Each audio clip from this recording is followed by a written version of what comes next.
Alright guys, today we got my unboxing and first impressions of the Infinix Note 60 Ultra here.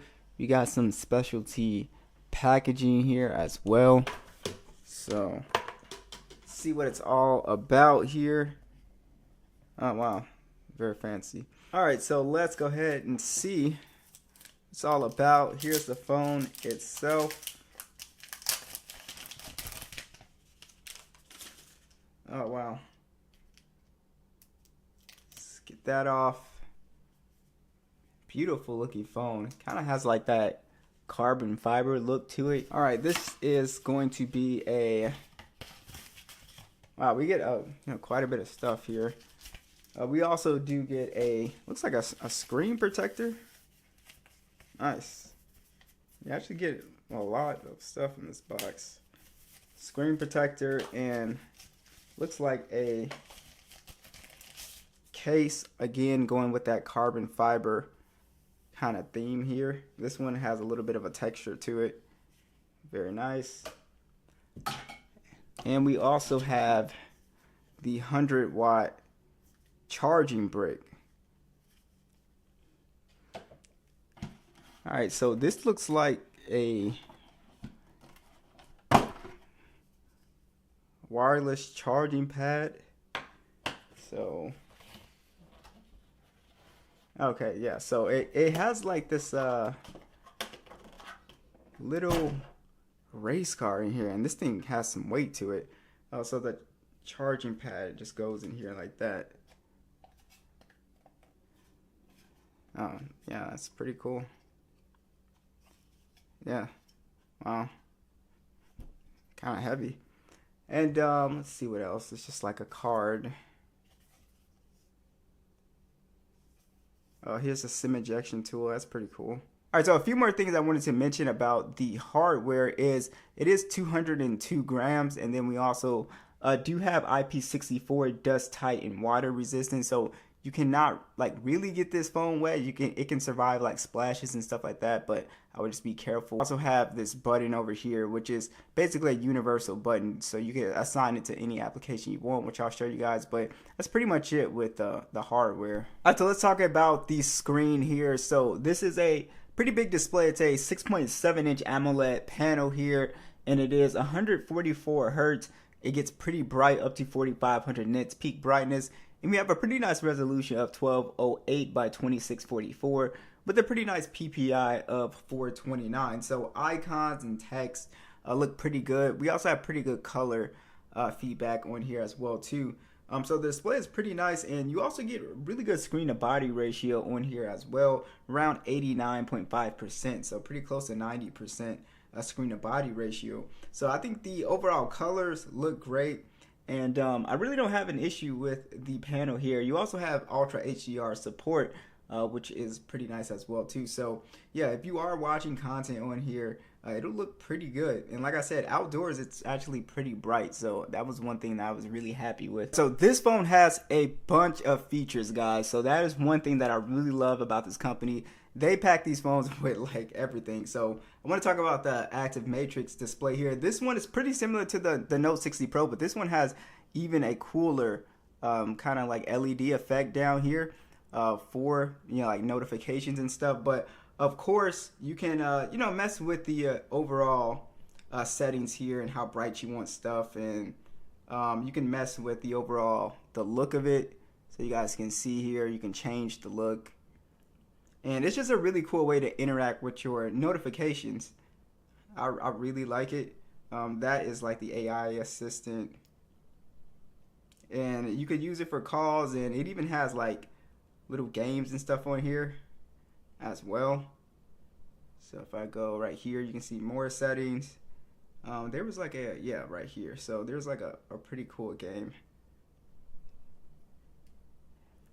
So it does use like the gyroscope for you to be able to move around. It's very clever. It's a pretty cool little feature here.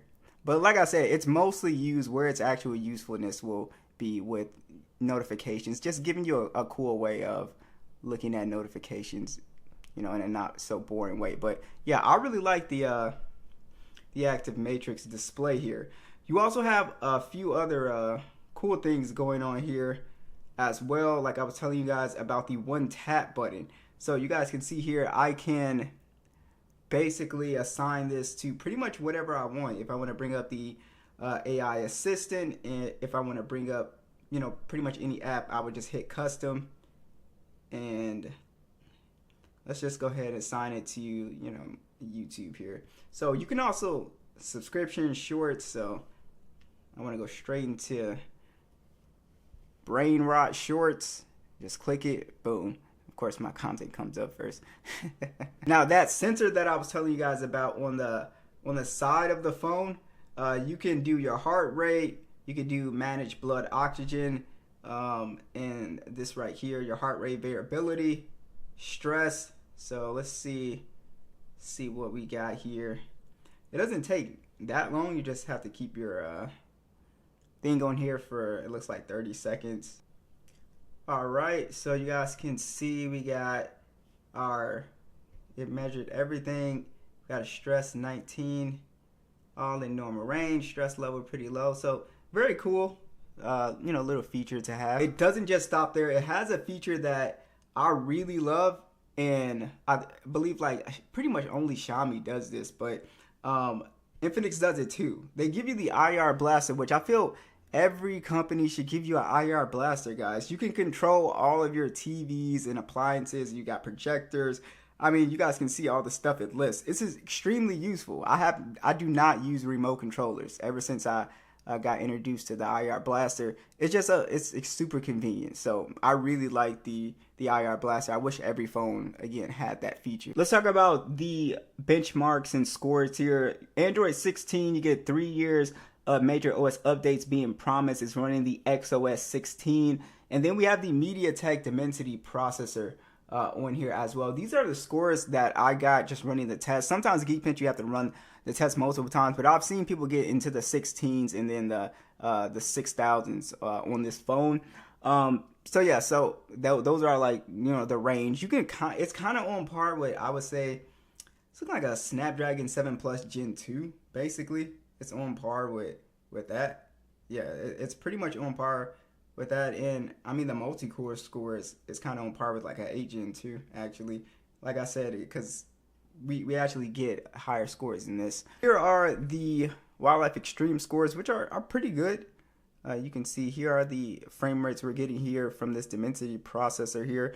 Let's go ahead and actually see what we get in PUBG here. See if we can get 120 frames. All right, let's see what we're getting on PUBG here.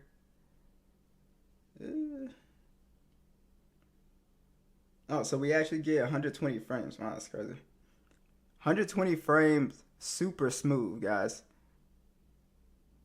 Yeah, that is absolutely insane here. So this device does have 256 gigs of internal storage and 12 gigs of RAM on the base model here. So animations are pretty smooth on here, as you guys can see. And also, this does run our AI functions really smooth since we have that 12 gigs of RAM. Everything is pretty fast on here. Your Gemini is on here. You can also use their, I think it's Folex AI assistant as well. The network is pretty cool. So when there's no signal, so if you're at sea or on a mountain, you can make calls, send messages over satellite network. So that is pretty cool as well. And there is also a bunch of AI features as well. So you do have a ton of AI features that I'll probably check out more in depth in another video, but this is a lot more than on the Note 60 Pro. So very, very cool.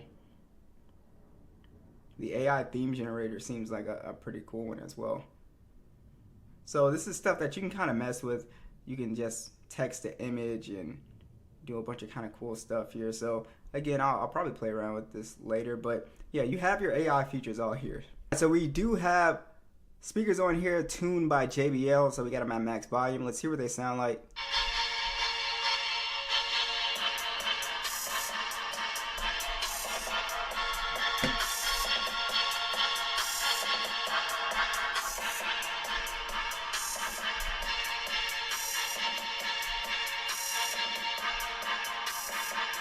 Very good sound clarity. Definitely needs a little bit more bass. It's definitely lacking in the bass department, but they are pretty loud and have really clean sound. It just needs more bass for sure.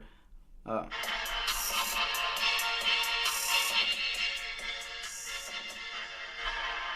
Now the top speaker gives out some pretty clean sound as well. But I would say, yeah, sounds actually pretty good. It just lacks in the bass department. Now the fingerprint scanner on here, it's an optical one and it's pretty smooth, and I really like the animation here. It makes it kind of like a cash register sound. Really weird. I've never heard of that. I guess that kind of goes with maybe their theme.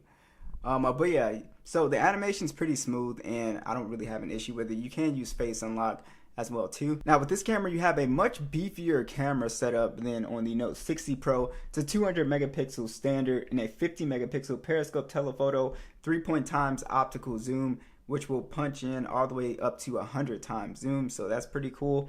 And then we also have a 8 megapixel ultra wide. We can shoot in 4K 60 video, and then we have a 32 megapixel selfie that also can shoot in 4K 30. And if we check out our modes here, you guys can see we do have, or these are all your modes. So we have a pro mode, dual record mode, and a bunch of stuff you guys can see here.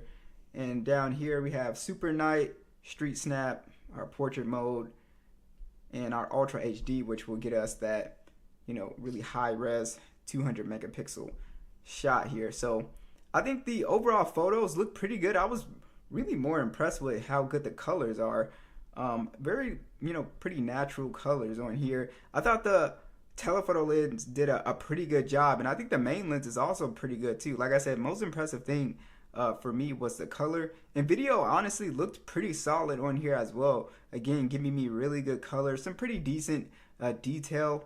But I think in my first impressions of the camera, I don't think they're bad at all. I think they actually look pretty solid. All right, so this phone has a massive battery, has a 7,000 milliamp hour battery. So I'm very curious to see what kind of screen on time I get, but we should get pretty much all day battery life, 2 days battery life out of this phone, if not even more if you're a lighter user. So very curious, and it charges, like I said, pretty fast, and it's really nice that we actually get the charger in the box here. We have 50-watt wireless charging, and I think that wired charging, I think it goes from 0 to 50% 18 minutes, and you can get 100% in less than an hour, actually 48 minutes, which is nice. And you also have reverse wireless charging on here as well too, so you can charge up if you have earbuds or something like that. So first impressions, very cool phone. You get a lot, you get, you know, similar to a flagship experience for a lot cheaper than you would pay for a 17 Pro Max and a S25 Ultra. You're getting a pretty solid performer here. So what do you guys think? What are your thoughts on this phone? Be sure to let me know, and I'll catch you guys in the next one.